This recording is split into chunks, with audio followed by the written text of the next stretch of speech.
नमस्कार मित्रांनो, मी नसीर.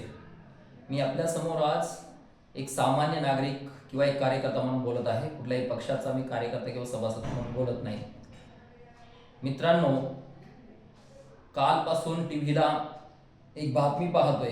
ही निवडणूक म्हणजे एक धर्मयुद्ध आहे अशा प्रकारे एका पक्षाचे ज्येष्ठ नेते असलेले, पण दुर्दैवाने म्हणावे लागेल ते आपल्या राज्याचे गृहमंत्री सुद्धा आहे, एका संविधानाच्या पदावरती बसलेली जी व्यक्ती आहे ती अशा प्रकारचं स्टेटमेंट जर करत असेल तर आपण संविधानाची मूल्य जी आहेत ती एकदम त्याला बरखास्त करण्याचा प्रयत्न करतोय. असंही ते ज्या विचारधारेचे RSS आणि भाजप या पक्षाचे आहेत त्यांची विचारधाराच ती आहे. त्यांच्या पक्षातले जे नितेश राणे सारखी माणसं आहेत त्यांना त्यांनी मोकळं सोडून दिलेलं आहे. इव्हन काही महाराज सुद्धा त्यांना सुद्धा त्यांनी मोकळं सोडून दिलेलं आहे. आणि महाविकास आघाडी म्हणे ओढ जिहाद करते, हे धर्मयुद्ध आहे. मला वाटतं सज्जाद नोमानी यांनी परवा काहीतरी ही महाविकास आघाडीचे जे काही नेते आहेत त्यांना पाठिंबा दिल्यानंतर यांना असुरक्षितता निर्माण होते, भाजपला आणि त्यांच्या मित्रपक्षाला असुरक्षितता निर्माण होते. आणि त्या असुरक्षिततेतून अशा प्रकारचं स्टेटमेंट एका गृहमंत्र्यानं करणं हे खूपच लज्जास्पद आहे, लाज वाटण्यासारखं आहे. मला फडणवीसांना हेच विचारायचं की त्यांचं डोकं ठिकाणावर आहे का, त्यांना लाज कशी वाटत नाही अशा प्रकारचे स्टेटमेंट करण्यासाठी. किती भयंकर गोष्ट आहे एका संविधानाच्या पदावरती बसलेल्या व्यक्तीने अशा प्रकारचं स्टेटमेंट करणं.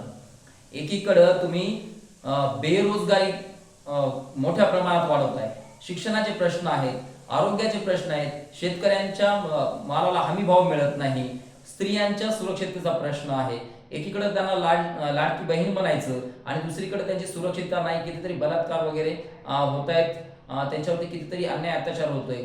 युवकांचे प्रश्न आहेत, विद्यार्थ्यांचे सगळ्यांचेच प्रश्न आहेत. ह्या प्रश्नांना तुम्ही बगल देताय आणि दुसरीकडे तुम्हाला प्रश्न विचारले नाही पाहिजे आणि तुमचीच सत्ता आली पाहिजे, इतरांची सत्ता नसायला पाहिजे.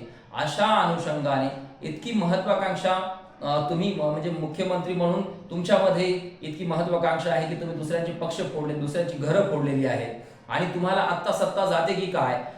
इतर समाजातले लोक जर एकवटत असतील, हे एकवटण्याचं कारणही तुम्हीच भाजप आणि RSSनी जी काय धोरणं राबवलेली आहेत त्याचाच तो परिणाम आहे.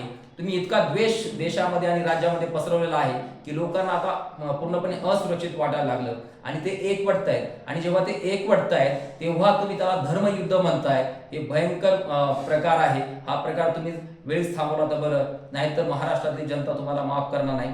मी महाराष्ट्रातल्या सर्व जनतेला एक अपील करू इच्छितो की अशा द्वेषी लोकांना सत्तेतून पाय उतार करण्यासाठी जी महाविकास आघाडीने एक मोठ बांधलेली आहे त्याच्याच माध्यमाने आपण अशा विद्वेषी लोकांना हरू शकतो.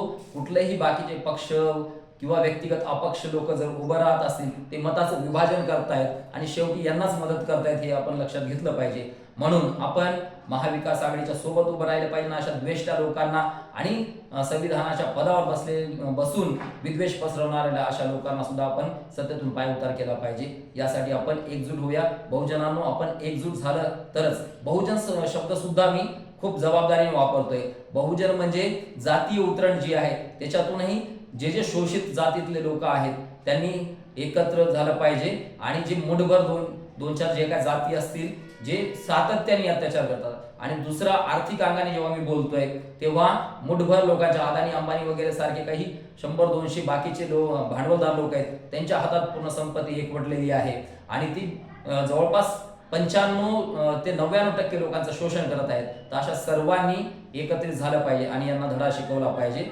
हा खराब म्हणजे ओढ जिहाद म्हणा किंवा धर्मयुद्ध आहे. या सत्तेतल्या लोकांना पाय उतार करणंच आपल्यासाठी एक युद्ध आहे. धर्मयुद्ध म्हणण्यापेक्षा यांच्या विरोधातलं आपलं हे युद्ध आहे.